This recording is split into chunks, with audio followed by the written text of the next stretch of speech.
बिस्मिल्लाहिर्रहमानिर्रहीम, अस्सलाम वालेकुम। This is Mohammad Akeel. जी स्टूडेंट्स, स्लोप पर डिस्कशन जारी है और प्रीवियस लेक्चर में हम स्लोप की डेफिनेशन और उसकी डिफरेंट जो फॉर्म्स थी, 2 पॉइंट स्लोप फॉर्म से डेफिनेशन थी, वो हमने डिस्कस की थी और उससे रिलेटेड हमने क्वेश्चन नंबर 1 जो है सॉल्व किया था। आज के लेक्चर में हम क्वेश्चन 2 और 3 जो है वो सॉल्व करेंगे।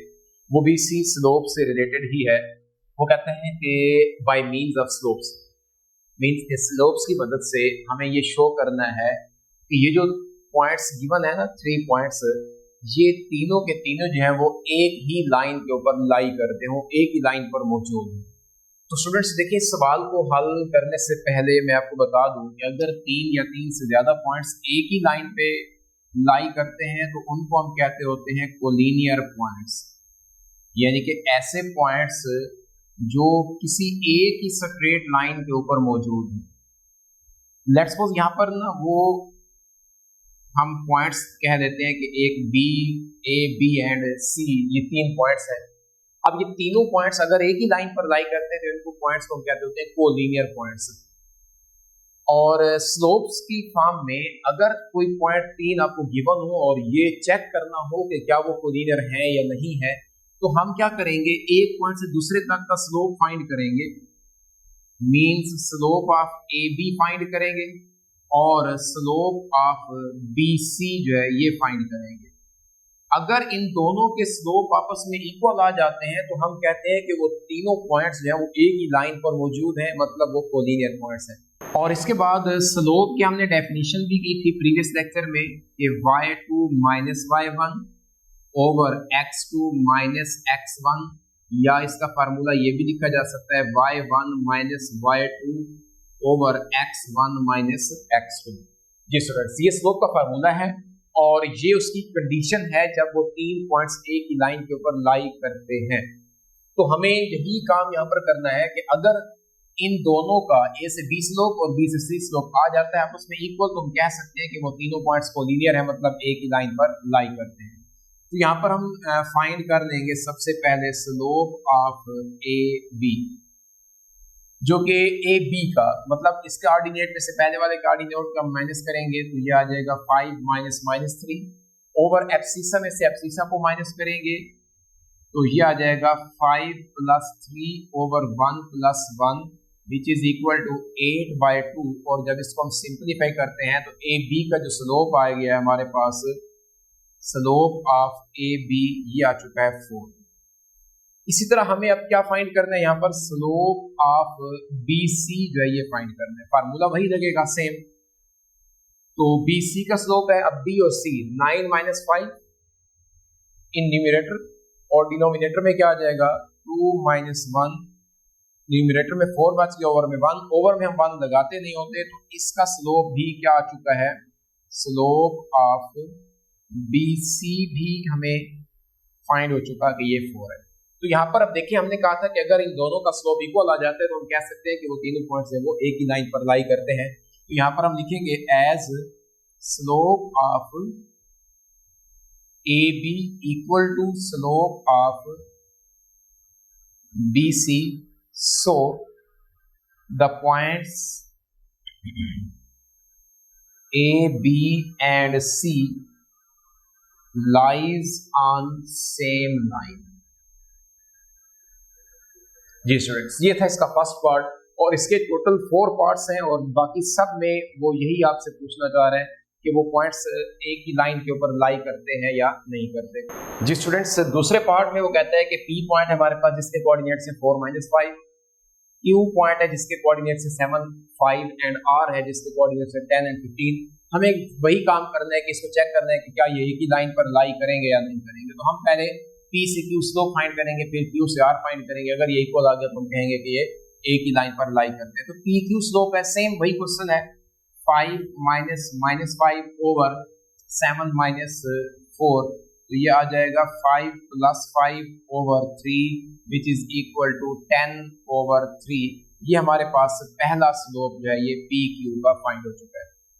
इसके बाद हमें फाइंड करना है next slope of Q R, slope of Q R which is equal to, अब आर और क्यू में कोऑर्डिनेट्स में से हमने माइनस करना है 15 माइनस 5 ओवर में 10 माइनस का 7। तो मेरे ख्याल में बहुत ही सिंपल क्वेश्चन है और ये आप लोगों को इजीली समझ आ सकती है अगर आपको यही जो पॉइंट है ये समझ आ जाए तो अब देखिए यहाँ पर मैंने वो लास्ट क्वेश्चन वाली स्टेटमेंट को रेज नहीं किया। हम यहाँ पर लिख सकते हैं कि एज, अब यहाँ पर क्या आ जाएगा, ए बी की बजाय पी क्यू आएगा। Slope of P Q equal है क्यू आर के स्लोप के, लिहाजा ये जो पी पॉइंट है, क्यू पॉइंट है और आर पॉइंट है, ये तीनों जो है ये एक ही लाइन पर लाई करते हैं। तो ये इसका सेकंड पार्ट था। सिमिलरली इसका थर्ड और जो फोर्थ पार्ट है, फोर्थ पार्ट मैं करवा रहा हूँ, थर्ड आप लोग खुद कीजिएगा। फोर्थ पार्ट में वो कहते हैं कि ये पॉइंट्स हमें गिवन है, एक्स वाई एंड जी, हमें चेक करना है कि ये कोलिनियर है या नहीं है, मतलब एक ही लाइन पर लाई करते हैं या नहीं करते। तो इसके सोल्यूशन में भी वही काम है कि हमें क्या करना है, यहाँ पर स्लोप फाइंड करना है एक्स वाई का, जो कि क्या आएगा, y के कोऑर्डिनेट में से इसका कोऑर्डिनेट माइनस करेंगे, means a plus B minus 2b over abscissa में से एब्सिसा माइनस होगा तो ये आ जाएगा c माइनस a। अब देखें b और माइनस 2b, तो यहाँ से क्या बचेगा, माइनस का b बचेगा क्योंकि लाइक टर्म्स है, तो a minus B over c minus a, ये आपके पास एक्स वाई का स्लोप आ गया है। इसी तरह हमें क्या फाइंड करना है, यहाँ पर slope of Y G find करना है।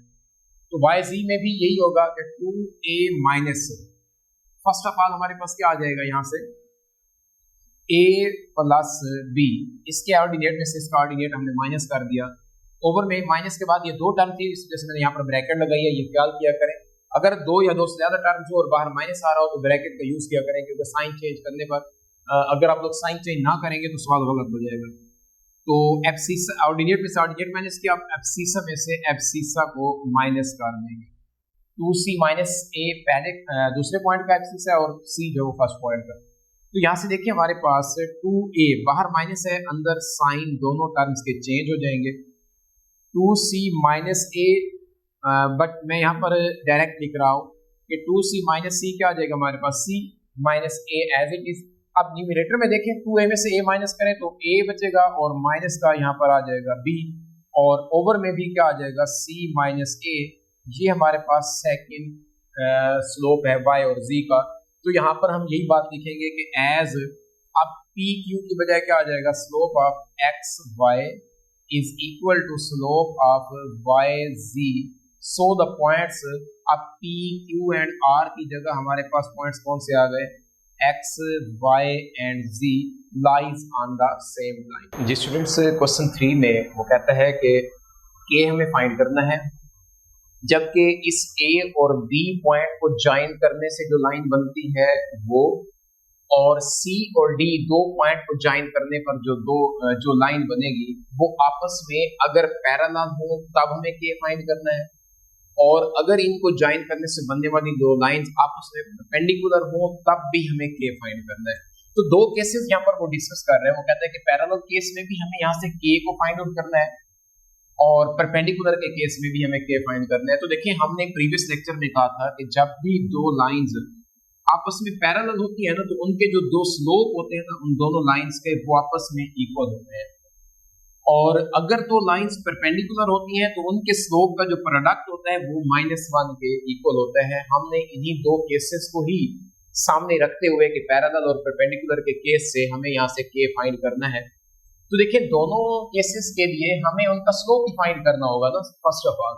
तो मैं यहाँ से सबसे पहले इस स्लोप फाइंड कर रहा हूँ, slope of A B, joining point A B, और इसको हम लेट कर देते हैं कि ये m1 है, और स्लोप का फार्मूला जो है हमारे पास वो क्या होता है, y2 minus y1 over x2 minus x1।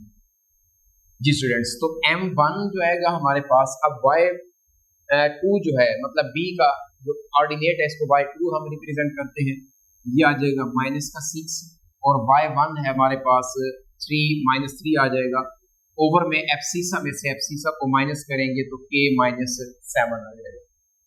तो फाइनली हमारे पास पहली लाइन का जो स्लोप आएगा ये आएगा -9 ओवर k -7, ये हमारे पास पहली लाइन का स्लोप है, इसको 1 कंसीडर कर लेते हैं।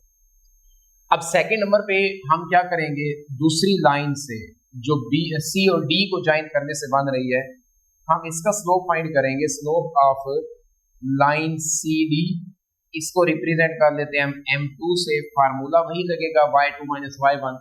अब y2 यहाँ पर रिप्रेजेंट किया जा रहा है किसके साथ, 4 है, माइनस ये हमारे पास आ जाएगा सेकंड पॉइंट जो है हमारे पास 4 में से 5 को माइनस करेंगे, और इसके बाद जो है हमारे पास क्या आ जाएगा, एब्सिसा में से एब्सिसा को माइनस करेंगे, -6 माइनस माइनस का 4। तो देखिए फाइनली हमारे पास ये आ जाएगा, माइनस का 1 बचेगा, प्लस का 4 है और माइनस का 5 है, तो माइनस का 1 ओवर -6, ये माइनस माइनस प्लस हो जाएगा 4, एंड फाइनली हमारे पास -1 बाय -2, माइनस माइनस प्लस होकर m2 जो स्लोप सेकंड लाइन का आएगा वो क्या आ जाएगा हमारे पास 1/2। जी स्टूडेंट्स, अब ये हमारे पास दोनों लाइंस के जब स्लोप फाइंड हो चुके हैं, हमें देखना है कि कंडीशन क्या चल रही है हमारे पास, पैरेलल की कंडीशन है, और पैरेलल में इन दोनों लाइंस के जो स्लोप है वो आपस में इक्वल होंगे। तो अकॉर्डिंग टू कंडीशन हम कहेंगे कि m1 जो है ये इक्वल है m2 के। m1 की वैल्यू है हमारे पास -9 ओवर k-7 एंड m2 है इक्वल 1/2। और अगर हमें यहाँ से k फाइंड करना है तो यहाँ से जस्ट हम क्रॉस मल्टीप्लिकेशन करेंगे, मींस कि k-7 को 1 से मल्टीप्लाई करेंगे और माइनस का 9 जो है ये 2 से मल्टीप्लाई होगा। तो फाइनली हमारे पास क्या आ जाएगा, माइनस का 9 इंटू 2 माइनस का 18 विच इज इक्वल टू k-7 को 1 से मल्टीप्लाई करेंगे तो k-7 ही आएगा। अब हमें k फाइंड करना है, तो माइनस का 7 इधर आएगा, 18 की तरफ इधर आकर ये ऐड हो जाएगा और ये आ जाएगा हमारे पास k की फाइनली वैल्यू आ चुकी है -11। और ये तब है जब दोनों पॉइंट्स के जॉइन को जब हम उनको जॉइन करते हैं तो उससे बनने वाली जो लाइंस हैं वो पैरेलल हो, तो तब हमारे पास k की वैल्यू जो है वो -11 आती है। अब जो सेकंड केस है वो है हमारे पास उसका परपेंडिकुलर वाला केस, और परपेंडिकुलर में देखिए हमें स्लोप तो तभी फाइंड करने हैं ना उसके, m1 और m2 दोनों लाइन के स्लोप सेम रहेंगे, जस्ट उसकी यहाँ पर कंडीशन जो वो चेंज हो जाएगी। और मैं इसको इसी जगह पर ही अगर सॉल्व कर लूँ सेकंड केस में, जो हमारे पास है परपेंडिकुलर का केस है। परपेंडिकुलर के केस में हमें पता है कि जब दो लाइंस परपेंडिकुलर हैं तो उन दोनों लाइंस के स्लोप का प्रोडक्ट जो है वो -1 के इक्वल होगा। अब देखिए m1 हम ऑलरेडी फाइंड कर चुके हैं, -9 ओवर में k-7 आएगा, मल्टीप्लाई करेंगे हम सेकंड लाइन के स्लोप से जो कि 1/2 है, और इन दोनों का प्रोडक्ट जो है ये -1 के इक्वल है। अब यहाँ से भी हमें k फाइंड करना है और जस्ट सिंप्लीफिकेशन करनी है, तो न्यूमरेटर्स को आपस में मल्टीप्लाई करें, माइनस का 9 ओवर 2 से जब इसको मल्टीप्लाई करेंगे तो ये आ जाएगा 2k माइनस का 14 विच इज इक्वल टू -1।